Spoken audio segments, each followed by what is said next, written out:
বাচ্চাদের তাড়াতাড়ি করে কৃমি হয়ে যায়, আর বেশি কৃমি হলে কৃমি বিকার হয়, সে আরও একটা উৎপাত। সেই জন্য কখনো নোনতা, কখনো মিষ্টি, হালকা মিষ্টি, কখনো বললাম যে একটু বেলুন দিয়ে দিলাম। এটা তো একবারে কচি কাঁচাদের বলছি, কিন্তু একটু আরও ডাকবো যারা, তারা কিন্তু জানতে চায়। মানুষ পৃথিবীতে এসেছে জানতে। একটা ছোট্ট ঘটনা বলে কথাটা শেষ করব। দেখো, আমি অনেক জায়গাতেই বলেছি, এটা আমার মস্তিষ্ক প্রসূতি বলো যাই বলো, আমি দেখে যেটা শিখেছি, যাদের বাড়িতে একটু অবস্থা ভালো, ছেলে মেয়ে কম, এই সবে বিয়ে করেছে, একটা ছেলে হয়েছে কি একটা মেয়ে হয়েছে, বাপ মা দুজনেই খুব লেখাপড়া জানে, অবস্থাও ভালো, সেই ছেলেটা কিংবা মেয়েটা আদরের হবে না, হবে না বলো না? ভবিষ্যতে বাঁদর হবে না মানুষ হবে বুঝতে পারছে না, কিন্তু এখন তো সে তো আদরের সন্তান, হ্যাঁ কিনা বলো না?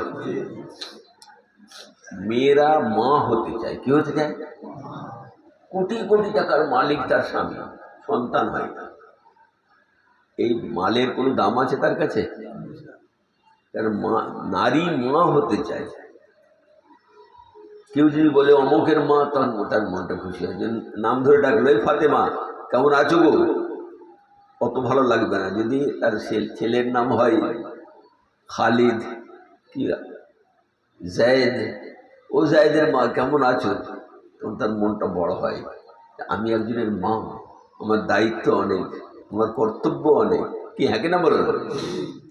তো নারী মনে মা হওয়ার বাসনা আকাঙ্ক্ষা তীব্র থাকে। এই যে যুগে বলে এত ছেলে হলে কি করে কি হবে, বাপরা নিষ্ঠুর হয় যে এত ছেলে দরকার নেই, অমুকে নেই তোমার নেই, কিন্তু মায়ের যত ছেলে হয় তত ভালো লাগে।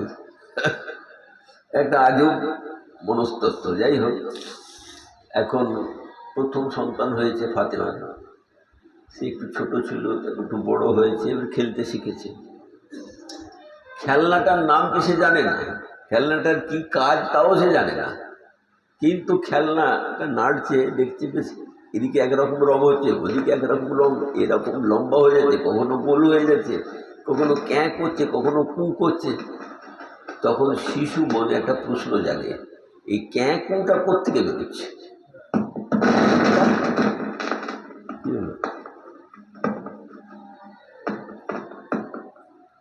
এই ক্যাঁ কু আওয়াজটা কোত্থেকে বেরোচ্ছে? এ তো মুখ নেই, বলো না, তো আওয়াজটা আসছে কোত্থেকে? সে তো ওর খেলনাটা এদিকে একবার ঘুরোচ্ছে, ওদিকে একবার ঘুরোচ্ছে, তাই তো কোন জায়গা থেকে বেরোচ্ছে আওয়াজটা? কৌতূহলী হয় তার মনটা, আগ্রহ হয় তার, যে জানতে হবে কোথা থেকে আওয়াজটা আসছে। তখন সে নিয়ে বারবার ঘোরাই, খেলে, এরকম করে তখন করে। কোনো মতেই যদি সে বুঝতে না পারে যে আওয়াজটা কোথা থেকে আসছে, তো রাগ হয়ে যেত, এই মেরে দিল। আচ্ছা,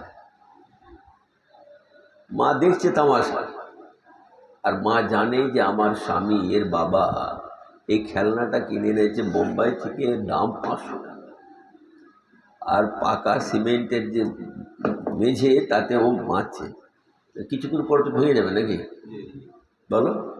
তাহলে 500 টাকা শেষ।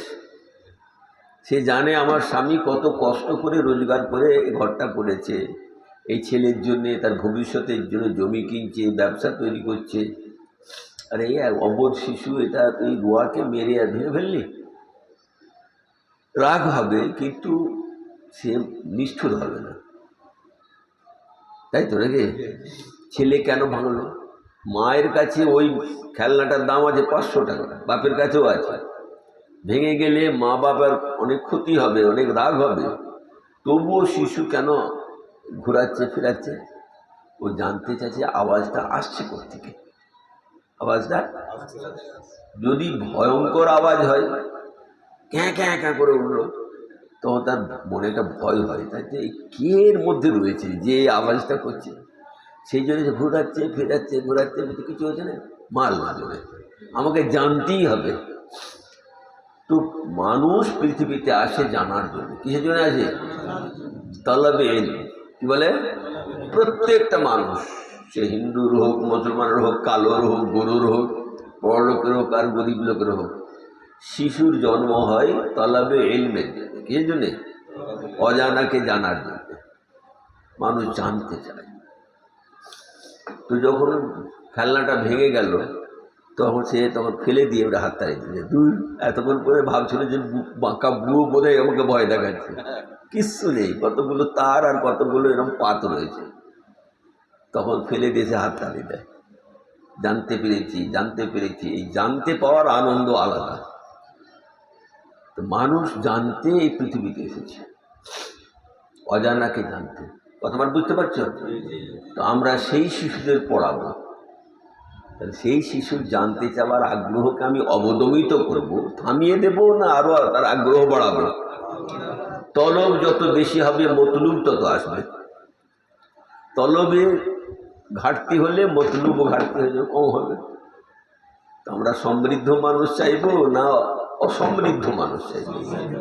সেই জন্যে আমাদেরকে নমনীয় হতে হবে, কোমল হৃদয় হতে হবে, কুশলী হতে হবে। কি করতে হবে? যেটা জানি হপ করে একদিনে তো তাকে দিয়ে দিলে হবে না, সে তো বাস্ট হয়ে যাবে।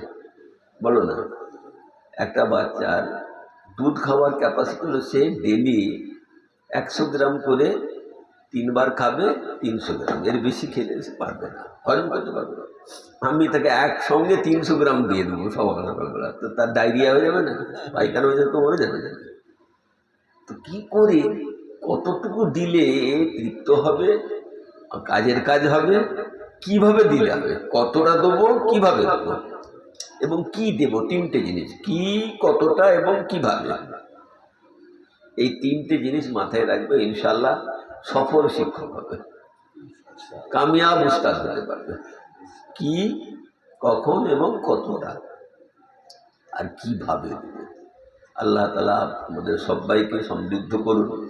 আমাদের এই ঘর থেকে কষ্ট করে আসা, বাড়ির মতো তো খাওয়া হচ্ছে না, বাড়ির মতো আরামও হচ্ছে না। হবে কি?